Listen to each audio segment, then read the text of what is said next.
Hello guys, so I am finally checking out Light Years by Kylie Minogue, the full album of course, and if you'd like to see this full reaction completely uncut, you can do so on my Patreon. The link is in the description. Alright, Password. Let's get into it.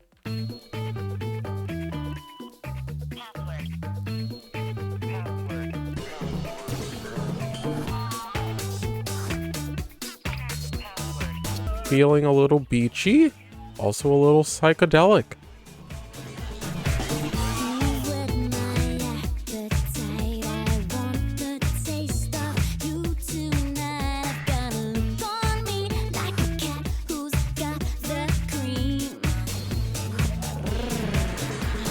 Oh my gosh.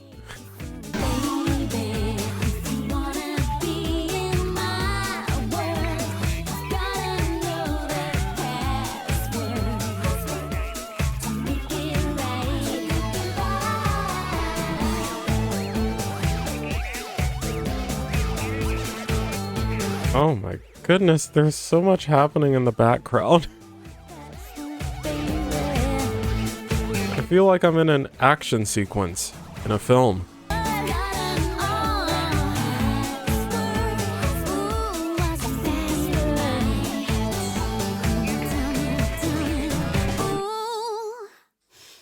I've always loved a little laugh at the end of the track. Okay, so it says that track is featuring Johnny Douglas. That name doesn't ring a bell. If Johnny Douglas is someone I should know, then oops. But I just checked the production credits and Johnny is listed as a writer and producer, so I'm imagining he just produced the track. Well, actually, Johnny and Kylie are both listed as writers and producers, so not sure who did what, but did want to acknowledge the feature. That track kind of threw me for a loop in the beginning. I think as it progressed, I started to get it, and it just took me a second to acclimate, but the next track is spinning around, and the third track is On a Night Like This, so I'm pretty sure I'm already getting a good idea of what this album is going to give. Let the dance party be thrust upon us. I don't know why I said it like that. After hearing Kylie sing those lyrics in Password, I mean, what's the point in leaving things to the imagination? Let me stop rambling here. With Password, it's not my favorite thing I've heard from Kylie so far, but I didn't dislike it. It could just be the production that's taking me a second to process, which reminds me, those drums were intense. Really enjoyed the drums on that track. But overall, it's gotten me even more in the mood for this album. So let's continue spinning around, a track I have heard.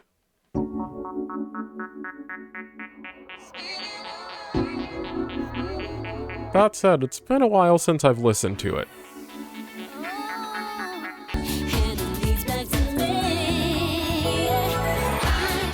Oh, that bass riff gets me every time.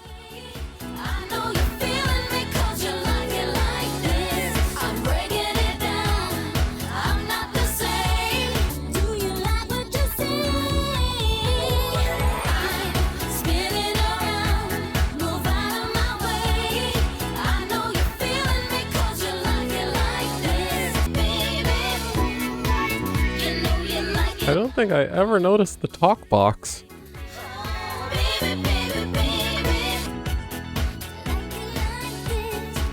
I can't not listen to this song and think about the gold hot pants. I just can't. What is there to say about that track that hasn't already been said? It's a frickin' classic.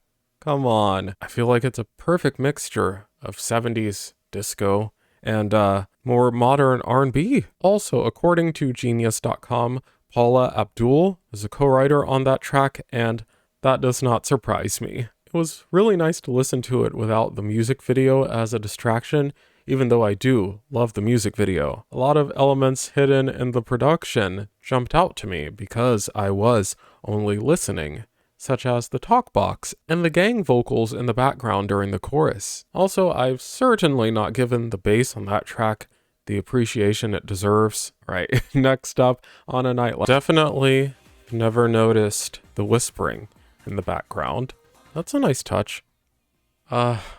Still got goosebumps. That track just oozes sensuality, and it's not forced. And as I've mentioned many times before, that's one of Kylie's strengths. She's able to present sensuality and express her sexuality in a way that always feels genuine. And according to Spotify, On a Night Like This was produced by Graham Stack and Mark Taylor. I hope they got many fat royalty checks from that song because that production was otherworldly. And of course, Kylie gave a strong vocal performance there. But the best way I can describe how that track made me feel on the second or third listen is like I was falling in love on the dance floor. Now, I've never been in love, nor have I ever been to a club or on a dance floor. But that song is the perfect soundtrack to what I was imagining. All right, track 4. So now goodbye.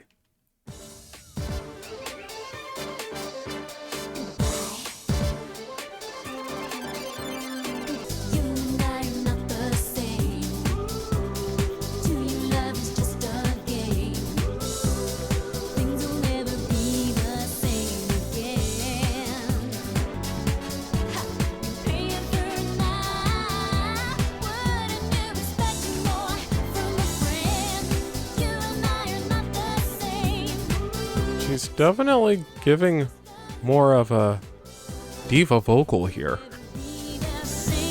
That was a strange choice of words, but you guys understand what I'm saying.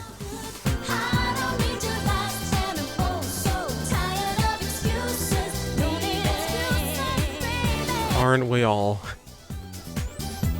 Aren't we all tired of excuses? So, upon my initial listen, I feel quite similarly about that track as I do Password. I enjoyed it a lot more when they started adding other elements in, but I thought the lyrics could have been a little stronger, as well as the chorus overall. She's a fine track, but she's no spinning around or On a Night Like This, in my opinion. All right, Disco Down.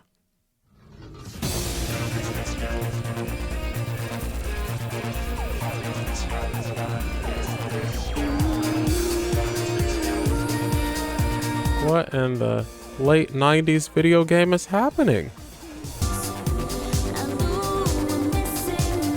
Ooh, nice background vocals.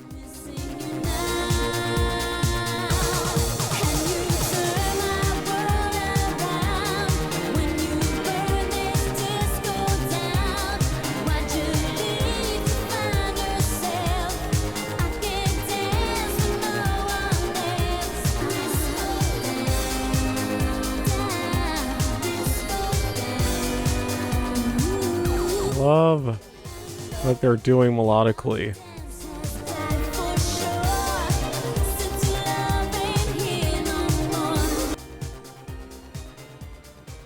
Ah, the church bell in the background. Didn't notice that at first. Yeah, Disco Down gave me everything I needed. The production was super strong. The lyrics were clever. Like I said, had that camp edge to it. Overall, super strong melodically. And when I'm listening to an album that's primarily dance music, melodies are huge for me because if they work and they're strong, they're going to be very memorable. Also, I understand that she's still in love with this gentleman who burned her disco down, but I say take his ass to court. He needs to be arrested for arson. Something. Some sort of justice. Kylie, I understand I'm about 23 years late, but I hope your disco was insured. My heart goes out to you. All right, next up, Loveboat.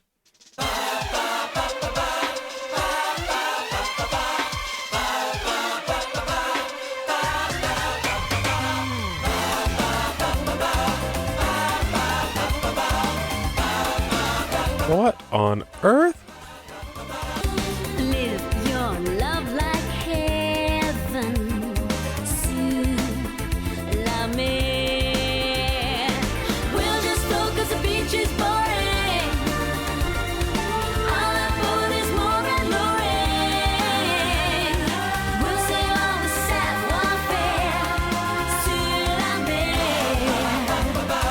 Oh my gosh, I'm obsessed. A track like this was the last thing I was expecting, but I should have known better.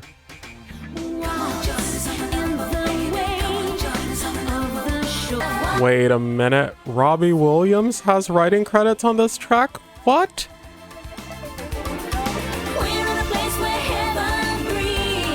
That explains a lot.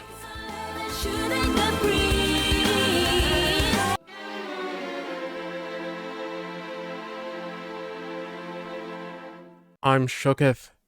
I don't think people still use that term, but it's okay. Well, that track was not okay. She just threw that at me 6 tracks in.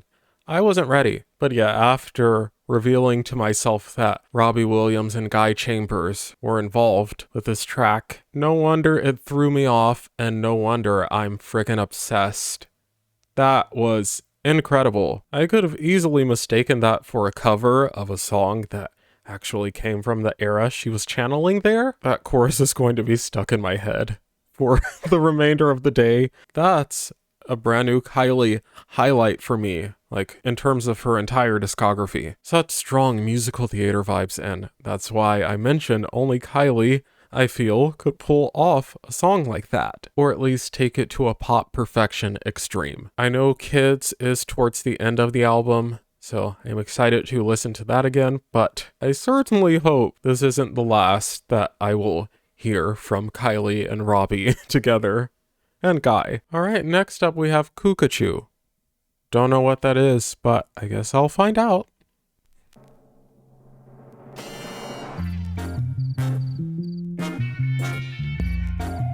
Wait, what?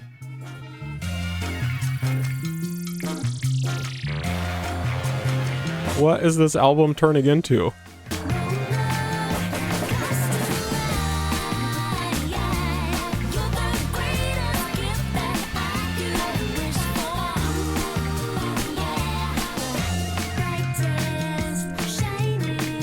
This album, in less than 2 tracks, has made my head spin. This song is so weird, but it works, and I love the quirkiness.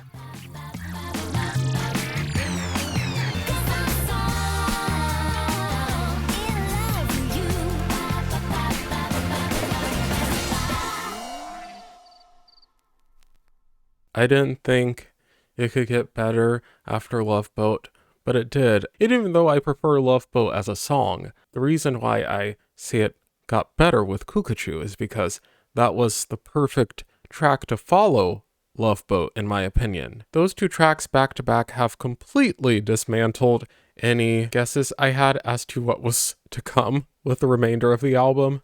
Although the next 2 tracks are Your Disco Needs You and Please Stay, which are 2 tracks I have heard. And Please Stay is another one of my favorite Kylie tracks, so I do somewhat know what's coming. But gosh, this album is flying by, and it's been very fun. I did not expect the amount of surprises. I'm especially shocked because I did go into this album already having heard quite a few of these tracks. Okay, Your Disco Needs You.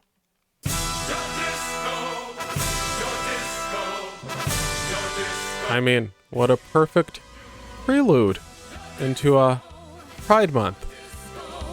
Coming very soon.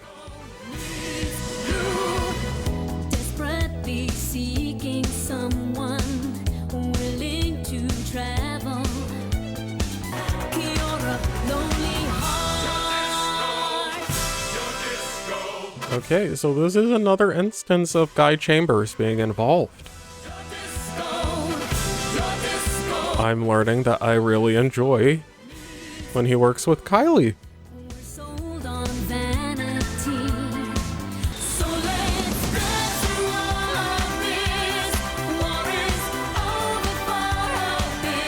I love how that chorus just opens up.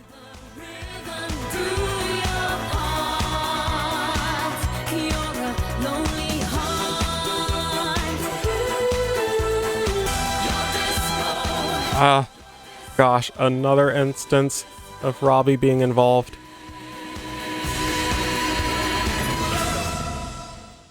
And yes, I did hear that high note at the end.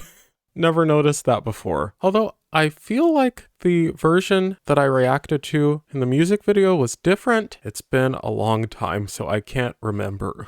But I feel like that's the case. Either way, that version that I just listened to was incredible. I mean, once again, this trio of Guy, Robbie, and Kylie, Top tier. They whipped up a song for the gays marching into battle, and I appreciate it. All right, next up, Please Stay.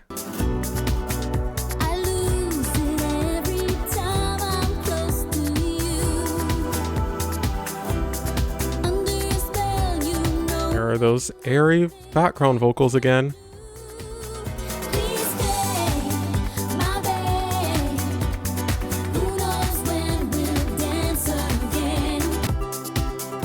Love that guitar.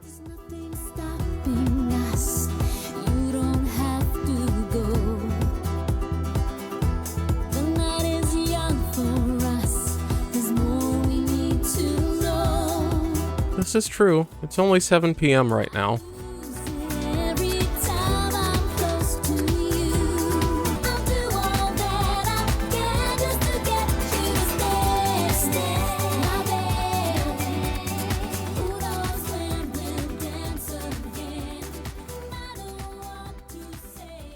You know, I'm just realizing that track was a huge missed opportunity for Kylie to make a 2020 anthem because that chorus perfectly described how I was feeling during the height of the pandemic. It's the instrumentation that really does it for me, and that's okay. Some tracks are meant to focus more on the vocal, some tracks are meant to focus more on the instrumentation. All right, next up, Bittersweet Goodbye.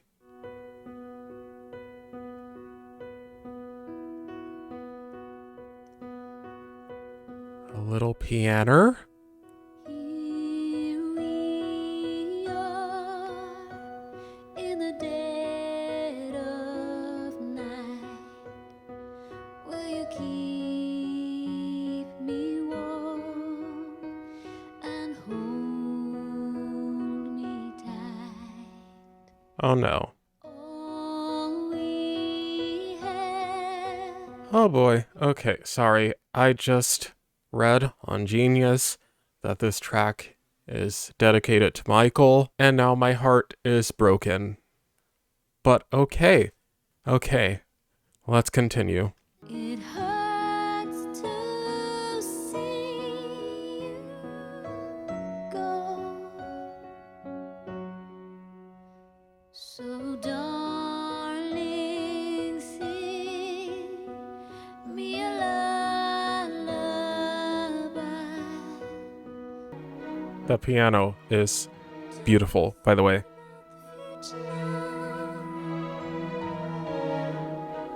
These few hours, let the nighttime pass. Won't see you past the morning light. So darling, sing me a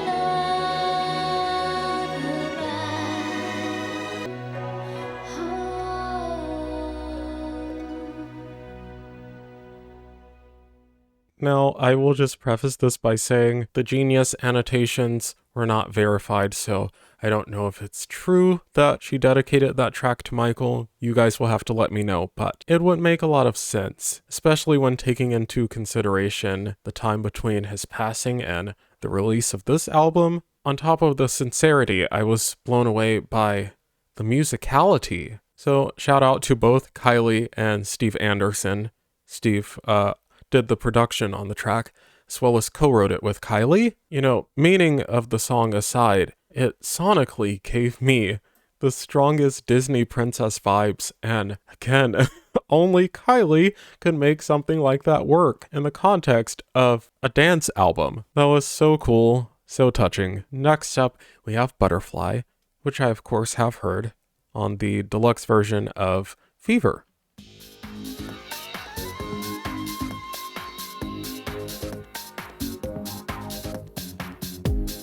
And I remember saying this track made me visualize a bunch of shirtless guys wearing body glitter and butterfly wings. And I still feel that way.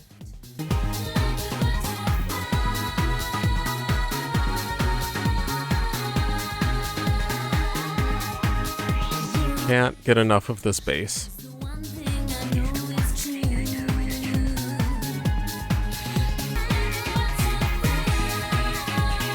Those stacked vocals are so well done. It just feels so euphoric. Take my chances anyway, 'cause my heart is saying it's for you. No one else has made me feel this way.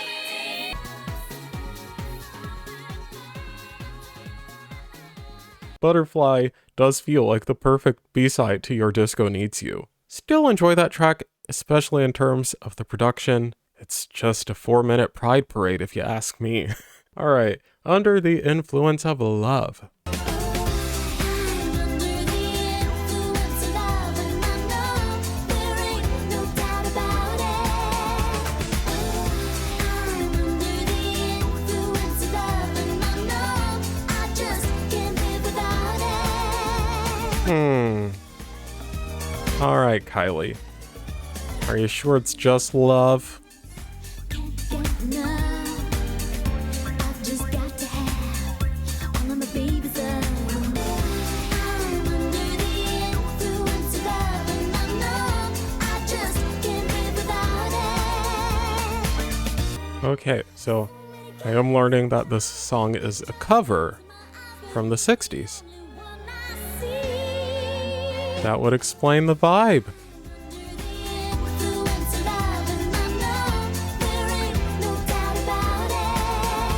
Okay, I'm just realizing the next track is titled I'm So High.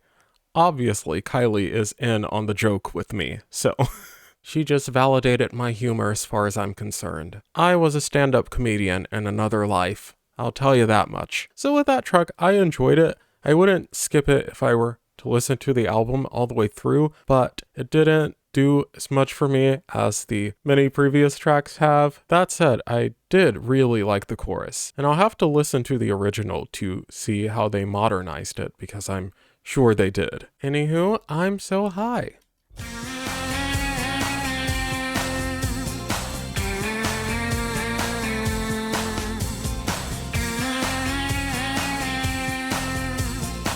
Okay, another track with Guy Chambers.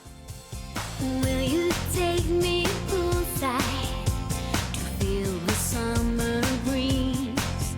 Ever had the feeling something couldn't be more right? I feel as if I know you, something I cannot hide. Oh, I'm really loving this chorus. Again, I feel like I'm having the time of my life on a beach. Like, how can you not sing along to this chorus? I'd be screaming it at the top of my lungs with my friends in the car.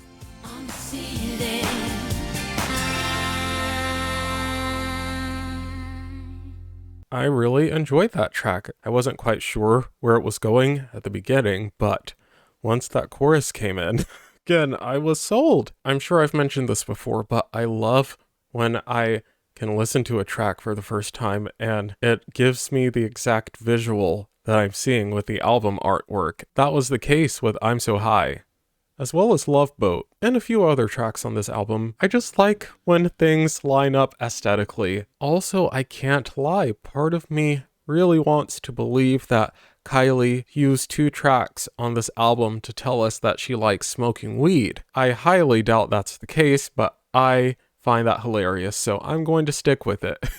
Alright, next up, Kids. I haven't actually listened to this track since watching the music video, so this will be a great refresher. Me no bubblicious, me smoke heavy talk, me be growing slowly where you are.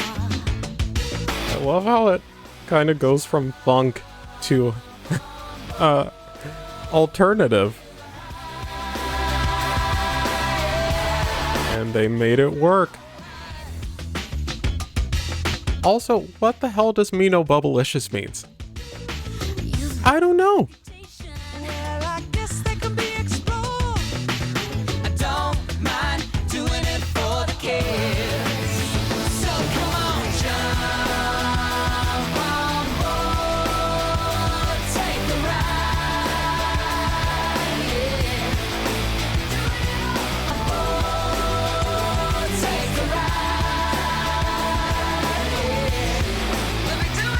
Oh, I love those lower background vocals.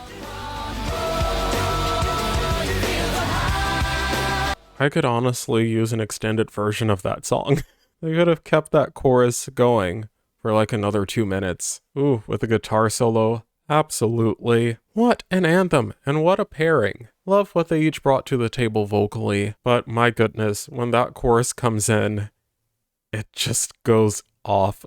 That is a stadium chorus done right. All right, last track on the album, Light Years.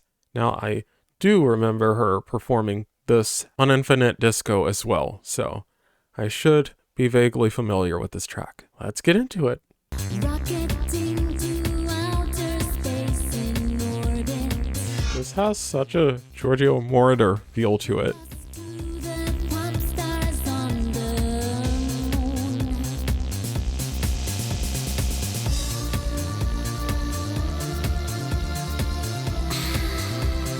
Traveling light years. I love when they bring back those atmospheric background vocals. Foreign glamour. Speeding on our way to something new. You know what? I have to thank Kylie. She's just given me a new term of endearment. Seriously, if I ever make it to Australia, I am going to search the entire continent for a hot Australian man, and I'm going to refer to myself as Foreign Glamour. Will it work? I don't know, but I will update you guys. Traveling light years. Thank you for flying KM Air. We hope you had a pleasant flight. Please, fly with us again. I've actually never been on a plane. I probably will have to at some point, but I don't want to think about that. Not right now. Well, we've reached the end of the album. Our flight has landed safely, and boy, was that a fun ride. What's even crazier to me is that she followed this up with Fever, and then she followed that up with Body Language? What? The nerve of this woman. I'm trying my best to collect my thoughts very quickly so I can share them concisely. The main thing I loved about this album on my initial listen is how experimental she was. I do think that has a lot to do with the producers and writers she worked with on this project, and what great choices she made there. There were so many magical moments on this album that stopped me in my tracks, and I haven't really had that experience with any other Kylie albums. Even though I've loved them, I think this is the most taken aback I've ever been by one of her projects as a whole. That said, I've still got many a Kylie album to listen to, so I'm also very excited to listen to Impossible Princess because I feel like that album will also throw me for a loop. But anywho, what a timeless dance record. That's the thing, none of these tracks feel 20 plus years old to me. Alright, we've been here for a while, so let me quickly just list all my favorites. So looking at the track list on Spotify, we have Spinning Around, On a Night Like This, Disco Down, Loveboat, Koocachoo, Your Disco Needs You, Please Stay, Bittersweet Goodbye, Butterfly, I'm So High, Kids, and Light Years. If I had to pick a top 3, oh boy, I'd say On a Night Like This, Loveboat, and Kids. Yeah, I'm happy with that top 3. Guys, let me know your thoughts on this album and your favorite tracks as well. If you enjoyed this video, please subscribe for more. I love you all, and I will see you in the next one.